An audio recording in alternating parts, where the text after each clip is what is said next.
What's up, guys? It's your boy Abdullah here from Other Gaming, and today I'm coming at you guys with a Battles of Legend review. It'll be a little bit different from what everybody else has been posting up. I'm really going to be talking about the meta impact of a lot of these cards, and not so much focus on how much the cards will cost.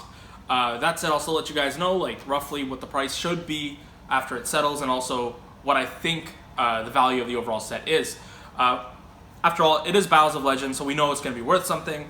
Before we get into it, guys, I want to give a huge shout out to our sponsors, Cartomatica, as well as giving a huge shout out to everybody who leaves comments down below, guys. We read your comments. We love interacting with you guys. Check out all the links in the description to our Discord, our Patreon, our Facebook. Yeah, let's get right into it, guys. So I'm just gonna run down the set list. Like, I have my laptop in front of me, and I'm gonna go through some of the cards. First off, we have a reprint of 5-Headed Dragon. This card is not going to do anything in the metagame. It's not spicy at all. Iperia, this card's very interesting. Basically, Iperia is that when it's summoned, it lets you draw a card. You can only use that effect once, but I feel like a level 2 reptile like Earth, if there's a way to consistently summon this in a combo and just generate a card for free, it seems pretty spicy to me. Going through this, some random fluff cards like Water of Life, Gold Moon Coin, and Gingerbread House. I'm sure they'll see applications and crazy YouTube videos I'm going to see, but the first major archetype that we get into that I believe can have an impact on the metagame coming out of Battles of Legend is the Vision Heroes. Now, I've been getting my butt kicked by Hamza at home when he's been playing Heroes, and there's a few of them that are pretty nutty. There's Minimum Ray, and there's Vision Hero Increase, level 3 monsters. Basically, they put themselves in, you can put them in scales or in your spell and trap zones as continuous traps and continuous spells, and when they are treated as such, you contribute a hero, special summon them, and they have a separate effect. Minimum Ray lets you pop a monster your opponent controls that's level 4 or lower, and Increase is a guy who lets you special summon a hero from your deck, so a Vision hero from your deck. So you go basically Increase, summon out Vion effect, Foolish something, and then you go Foolish Malicious, Banish Malicious, go into your hero plays. Vion can later fusion search through polymerization by banishing a card. And then, of course, there's Vision Hero Faris, or Faris, whatever. He's like the Galaxy Soldier, where you can discard a hero monster from your hand, special summon him, and then he puts one of those other Vision Heroes back into your spell and trap zone. And he also fills a requirement for tributing a hero monster, so he's one of the better starters in the deck. He's a very powerful extender, and I think that Vision Heroes are going to help propel a hero as a deck forward. I think Hero currently is not like an Elemental Hero deck or not a Destiny Hero deck. It's a combination of the 4. We have Masked Heroes, Elemental Heroes, Vision Heroes, and Destiny Heroes, and there's a lot of support that we're getting in Battles of Legend as well as in these other decks. The next set that's coming out, the Legendary Duelist pack of Bakura. It also has quite a few Destiny Heroes in it, if I'm not mistaken. Heroes as a deck are still very powerful. You still have Shadow Mist, you still have 2 Malicious, which is still super relevant. And Heroes got this card called Fusion Destiny in Dark Neostorm, which is literally Shaddoll Fusion, because you can fuse using your deck, but it doesn't matter. You can use it turn 1. The monsters are started on end phase, but you're going to link away with the monster that you summon, you banish the Malicious that you Foolish. It's some crazy stuff. All I'm saying is that you basically end on a board that's a quick effect pop, a Macrocosmos that punishes your opponent for searching, and as well as a field skill drain lockdown. Now, I'm not going to give away too much, guys. We have a video coming up for it, but Heroes are definitely one of the most powerful archetypes coming out of Battles of Legend. I don't think these cards are going to be too expensive with Faris and Increase and even Multiply Guy or Minimum Ray. I don't think these secret rares will necessarily be that expensive, so I think it's going to be a very accessible deck. One of the great reprints that is coming out from the hero side is Vision Hero Vion in Secret Rare. As you know, Vion got her Ultra Rare reprint in Dual Power. Before, Vion was an Ultra Rare, but it was a Dual Saga Ultra Rare, so it had a little bit different on the foiling. So Secret Rare Vion is very nice. I'm super excited to see that. The rest of the Vision Hero cards I don't think are as powerful, but again, something might come up. It's really just the 3 that I mentioned, and even then, I believe it's Faris and it's Increase, the one that specials, and those are your big starters that will make this huge hero deck come together. It's literally the Justice League. Moving on, we got the Fortune Fairy support, Fortune Lady support. I think these cards were cards that should have came out in the GX format or the 5Ds format, sorry. These cards are way too old, they're way past their prime, but it's great to see that Konami is still releasing support for older archetypes, and I know that a lot of you Fortune Fairy players and Fortune Lady players are very excited for the set. So yeah, there's not too much to say, but I don't think it's going to have any impact on the metagame at all, so there's not too much to say in that regard. Moving forward, from the Fortune Ladies, Fortune Fairies, we are getting some TG monsters, and we got some TG monsters in the set that came out, Savage Strike. It had a TG Hyper Launcher, gear launcher or whatever it was. That card's insane. It lets you summon 3 monsters essentially, and then you can conduct a synchro summon. The TG monsters that we're getting in this set, TG Gear Zombie, you can just special summon from your hand by making a TG lower its attack, which is pretty good. Like it's essentially a free special summon, like but requiring you to normal summon a TG. But that's still really good. It's a level 1 monster. It's a tuner that puts itself on the board, so there's some interesting synergy with it being a zombie. Potentially Mizuki plays to be able to do stuff like that. I wish it was an Earth so you could go into some Naturia plays, but that'd be asking for a little bit too much. TG Drillfish, again, lets you special summon itself. So there's a lot of like spammability that's going on right now. The problem is that even though TGs can commit monsters to the board, you can't refill your hand. And there is a Trident Launcher, that's a card. Trident Launcher's effect locks you out from special summoning anything but TGs, so you'd have to get into a deck that would, make a board and then summon TGs. Like, I hate to say it because it's a little bit overplayed, but Orchis TG could be a deck that people can play moving forward because you can go your Orchis route. You can set up your Fog Blades and you can go TG, summon out Trident Launcher, use his effect. You get a Halberd Cannon, the one that negates the special summons or negates summons, and you end on like Galatea, the TG that Halberd Launcher, double Fog Blade Crescendo potentially. Like there's some cool stuff you can do, but I think a pure TG deck is a little bit far away right now. As for Battles of Legend, I think these cards, these secret rares, won't be worth too much. I don't think they're going to have any impact on our current metagame, but it is something interesting to see. And something that's super anticipated from this set are the number monsters that are coming out. And we got number 26, Spaceway Octo Bypass. We got number 60, Dugaris the Timeless, number 76, Harmonizer Gradiel, and number 97, Drag Lubion. Of these 4 that I just mentioned, the 2 that are getting the most attention are, that rhymed, Dugaris the Timeless, Dugaris, whatever. And essentially, what he's really powerful for, he's 2 level 4 monsters to make him. Guy's got 1200 attack, 1200 defense. His stats are irrelevant. His ability is that you skip your next draw phase and you get to draw 2 cards and then discard 1. So in a break your board, like in a build a board kind of deck, you can go into Dugaris, draw 2 cards, discard a card, load your graveyard up, generate more resources for yourself, and just push through your opponent's board. In an FDK deck, it can get you the cards that you're missing. I know you guys hate seeing that. It has other effects as well, where you can skip your next main phase 1, it'll special summon a monster from your graveyard in defense position. That's not too relevant.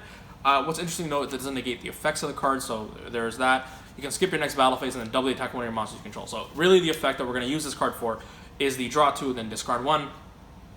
I could see it being played in like maybe even more control-oriented decks that are trying to make a rank 4 and just like draw, generate some advantage.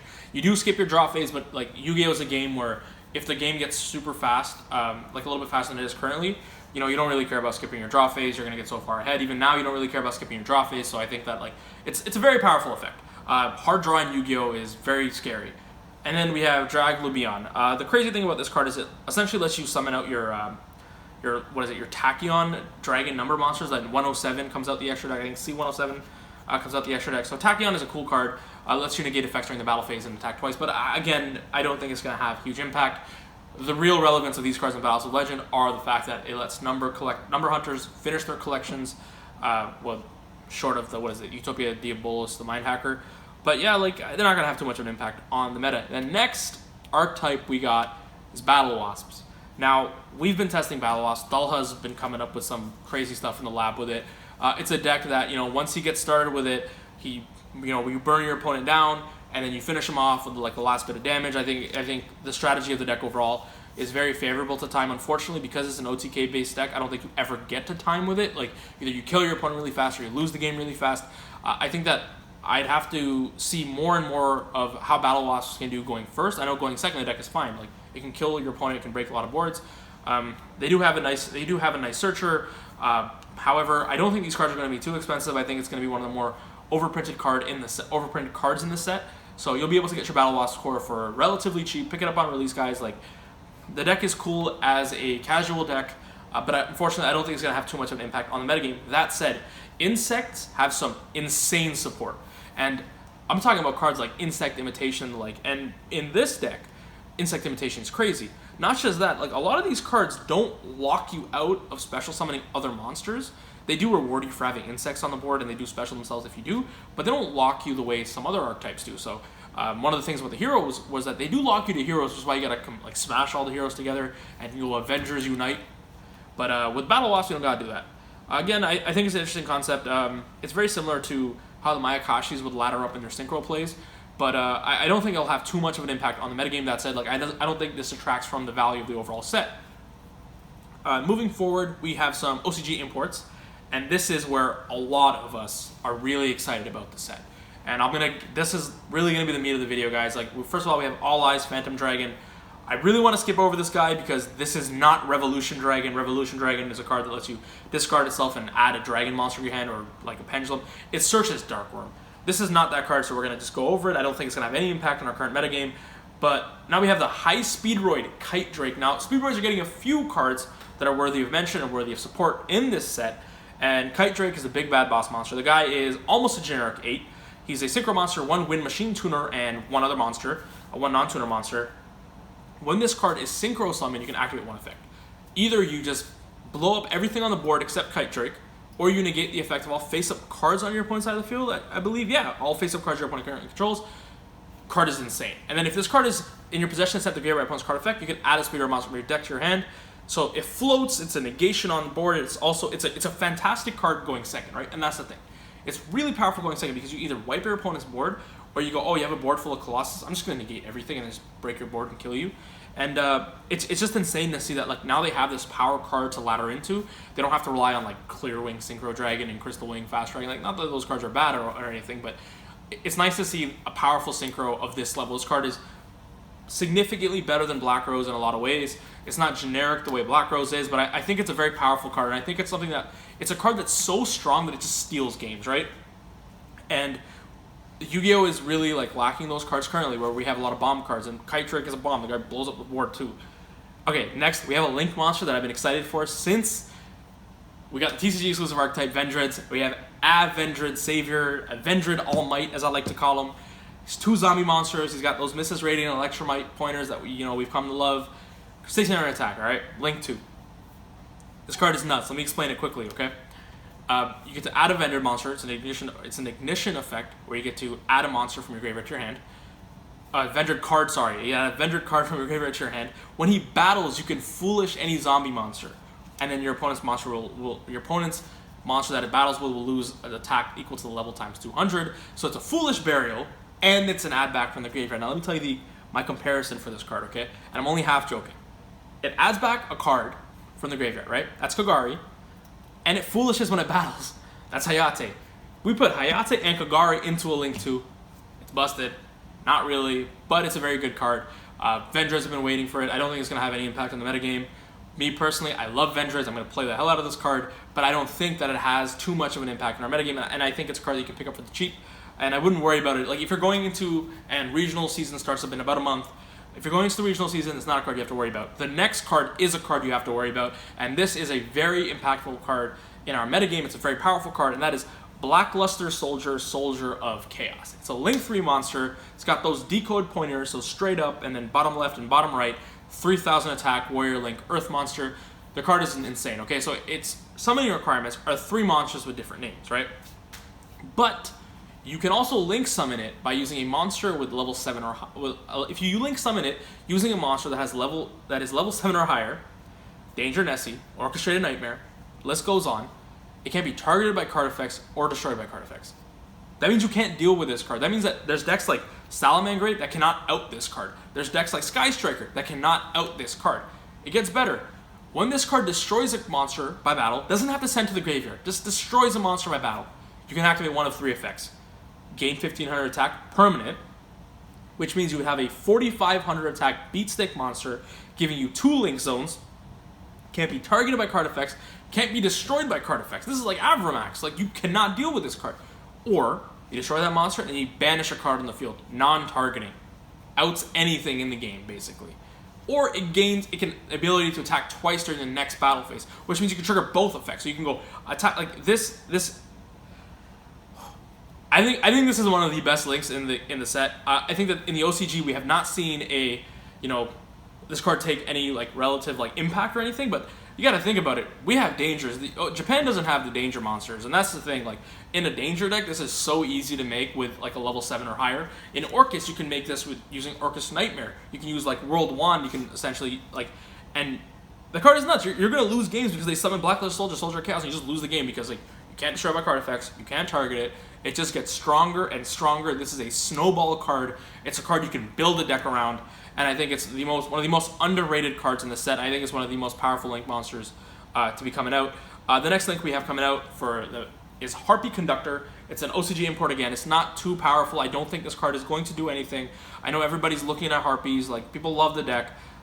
It is cool in the fact that it's generic in the sense that it requires 2 wind monsters. Having 1900 attack for a Link 2 is very nice as well. And it gives you protection of your Harpies. If a Harpy would be destroyed, you can pop one of your spawn traps instead. And if you bounce a Harpy back to your hand, you can special summon a monster. You target one special monster, opponent controls, you can return it to the hand, and that effect triggers at any time. So if you can quick effect bounce your Harpy, like you can pulse your own Harpy, you can bounce one of your opponent's cards. But I don't think it's going to have too much of an impact on our meta, so I won't talk too much about it. The next card we got is Double-Headed Anger Knuckle. This is the rank 10 train card that I know some of you guys have been super excited for. Basically, it has 2 effects. You get hard lock. You can only use 1 effect though, and you can send one monster from your hand or field to the grave. Target level 10 machine monster, special summon defense specific negate. Its effect doesn't matter. You're just going to ladder into the Lieb. You go Gustav Max, burn them for 2k, Lieb attack for 6k, game ends. Card's a super powerful Link monster. It can recur itself as well. Send a card from your hand to the graveyard, special summon from your graveyard, and then all the there's a bunch of trains that trigger when they get sent to the graveyard. So there's a lot of synergy there. It's a cool card, and trains don't have a Link monster, so it's nice that they have something that they can summon relatively efficiently. Also, it can be played in other decks because it only requires 2 machine monsters to be made, so it's cool. I think it might see some fringe play here and there, especially in decks like Shadal Trains and the like. But the next Link monster that I know a lot of people are excited for is Trap Trick Sarah. It's a Link 1, right? So I know there's that, okay, listen. If a card has 3 effects, it's broken, right? If a card's a Link 1, it's probably broken as well. Now, Sarah is right there, right? It's a Link 1. It has 3 effects, right? If it's Link, this Link summon card, unaffected by trap effects. Busted, can't deal with trap cards. If a normal trap is active, you can special summon a Trap Trick monster from your deck with a different name than one of the cards you currently control. So your opponent activates a trap, you trigger Trap Trick, or you activate a trap, you trigger Sarah, summon out Mermelio, pop a card. Like, there's all sorts of insane stuff you can do. And if your other Trap Trick monster uses its effect, so you go Sarah effect, summon Mermelio effect, pop a back row, and then you trigger Sarah after that, and you can set a whole trap card directly from your deck. Like, this card synergizes with itself, and that's the insane thing, right? This card doesn't require a lot of setup. It's a Link 1, period. And it also fulfills some of the requirements of other Trap Trick monsters too, just by putting Trap Tricks in the grave. And the craziest thing about it is the fact that again, it synergizes with itself. It summons a Trap Trick monster, its effect triggers, and then Sarah triggers again. The card is insane. It has 3 effects. I'm sure this is going to see play in the TCG. We have enough powerful normal trap cards. Trap Trick is insane, especially Trap Trick, the actual trap card, especially if Metaverse and Mystic Mind, dodge the ban list. There's a lot, and this card is just cool. I know a lot of people are excited for it. So I don't know how easy it'll be to get.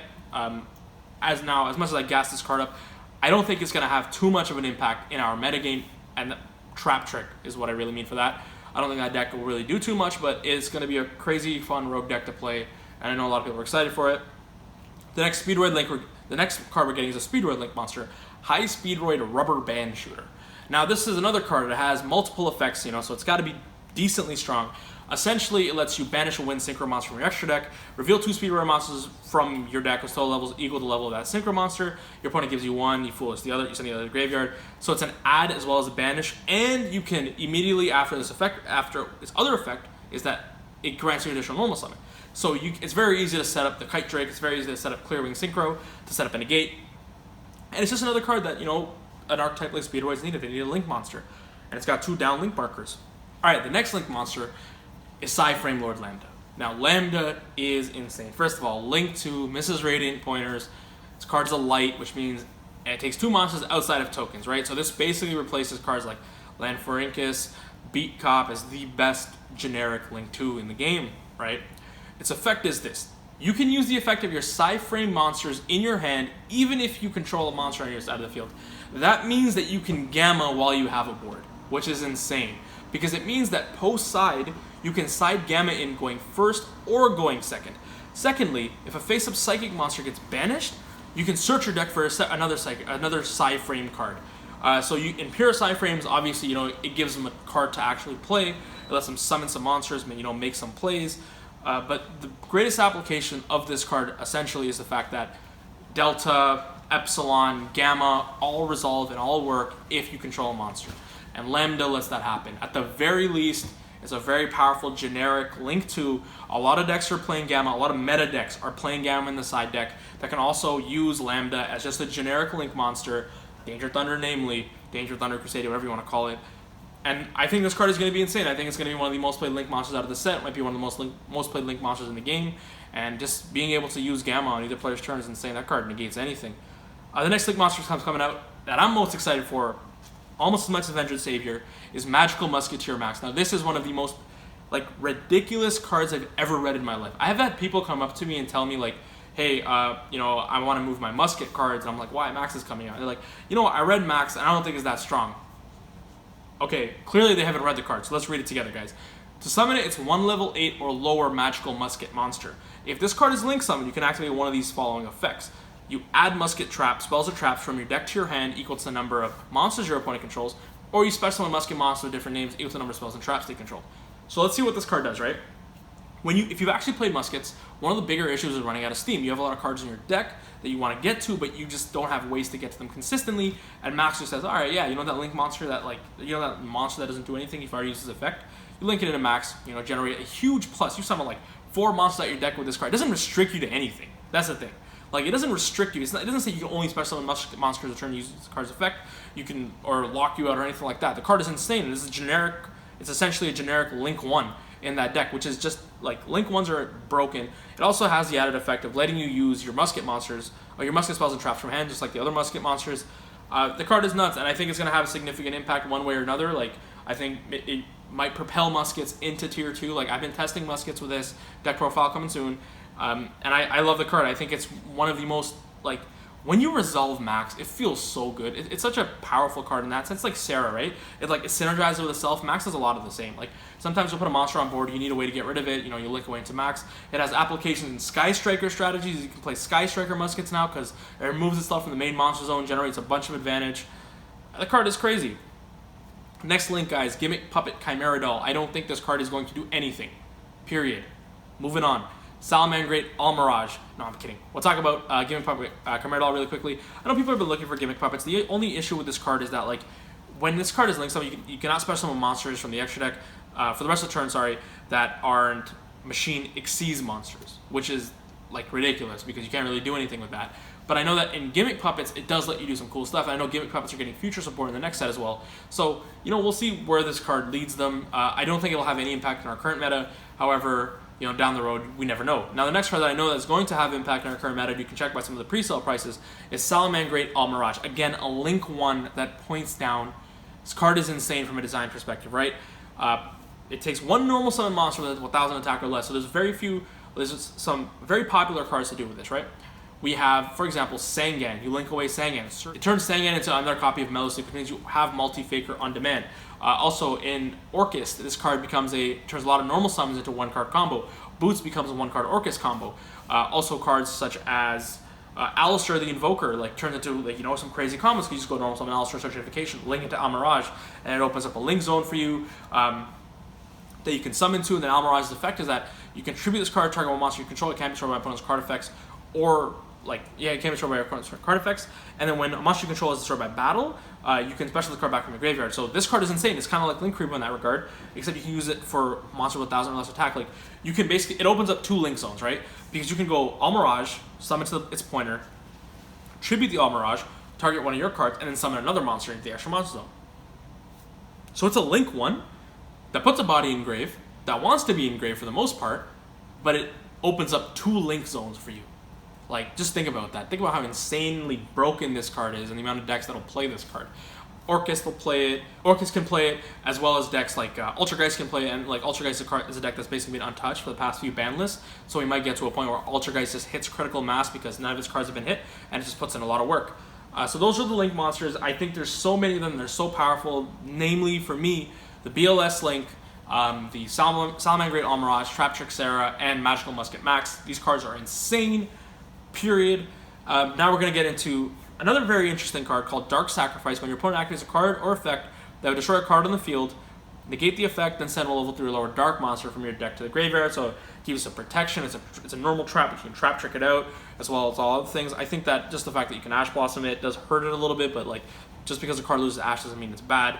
But in this instance, the trap card is a little bit slow, but it does have some interesting applications. Yeah, so I don't know what else to say. The card is really strong, right? Like, if traps see you come back, it'll definitely be one of them. Now we have some rarity upgrades. So we got Foolish Burial as an ultra rare. This card, first of all, I know it's not a market watch, but this card is going to be like $1 or $2 on release. Buy as many of these cards as you can. Ultra rare Foolish, foil Foolish Burials will always be worth money. Ultra rare is a very pretty rarity, and I just think that like the card is insane, and I think it's something that you should stock up on for sure. We have Similar Friendship, you know, getting a reprint in ultra rare, that's cool. Vision Hero Vion being a secret rare. Again, we talked about this earlier. It's insane. Elemental Hero Stratos getting an ultra rare reprint. Just came off the ban list. It's a little bit of an accessibility reprint. It's crazy. And you know, it's a nice little rarity. Now, you know what? This could also hint to the fact that they're reprinting Stratos maybe because of the fact that there might be a ban list. Vision Hero Trinity is an ultra rare. Again, these are really cool. That hero deck I talked about earlier, these all fit into that. It's an ultra rare, so we never know. Like, you know, having these rarity bumps is nice. Destiny Hero Dangerous, again, same boat. They're ultras, but like they're not gonna have that much of an impact really. Draco Necro, Nether Soul Dragon, the gold rare, right? The gold secret was a very popular super poly target, and now we have one in ultra rare, so it's more accessible. I don't know how great it's going to be. I've seen lists that are playing Zombie World in the side deck with set rotation, as well as like Mystic Mind, and so they can super poly into Draco Necro. You could play it in muskets as well with the Zombie World tech, but I don't think it's going to see too much play. Lunalite Kaleido Chick as an ultra rare is crazy. It's Armageddon Knight basically, not once per turn, really easy to loop. So getting an ultra rare print is really nice. I don't think it'll have too much of an impact. In terms of its price, it'll be pretty cheap. But it's a nice reprint. Then we get into some of the more spicy ones, and we got Dino Wrestler Pankratops. Finally, we've talked about this card forever, being a common. Now it's a secret rare, and I would believe that this would be a very expensive secret rare moving forward. I think the card is insane. I think it's one of the cards that really pushes Battles of Legend, as well as the next card, Borrelsword Dragon. That's the big chase card of the set, guys. Borrelsword is absolutely insane. I didn't understand how good Borrelsword was until I started playing Orcust, and the card by itself carried me to day 2 of Nationals. Like, the card is nuts. It just ends games. Pankratops, same way. These are staple cards that are always going to hold value. We finally got good reprints of them, and it'll be great to see. Salamander Sanctuary is an ultra. It was one of the few commons in the deck, or it's one of the commons in the deck that you might want in a higher rarity. I would play as a common, so I don't draw it. Will the Salamander, this is seeing a lot of relevance and popularity recently in Salamander lists, so I think it's a great reprint.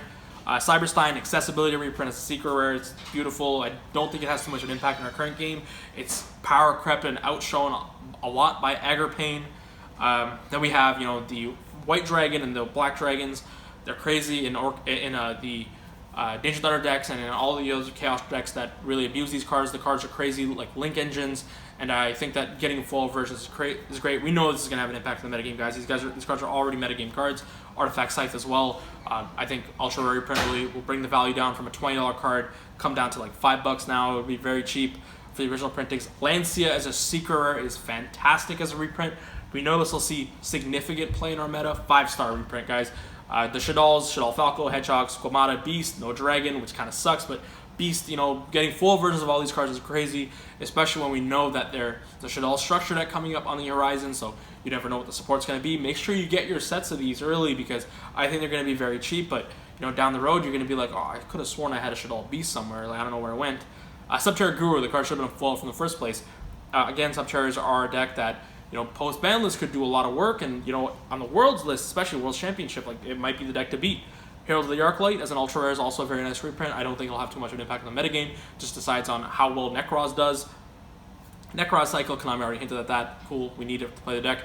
Kaiju Slumber as a secret is a very good sleeper card, and I think that the super rare was getting up to $10, guys. It's back at 3 now, so it's only a matter of time until Kaijus get back into the metagame, and just having this card as a secret would be an easy pickup.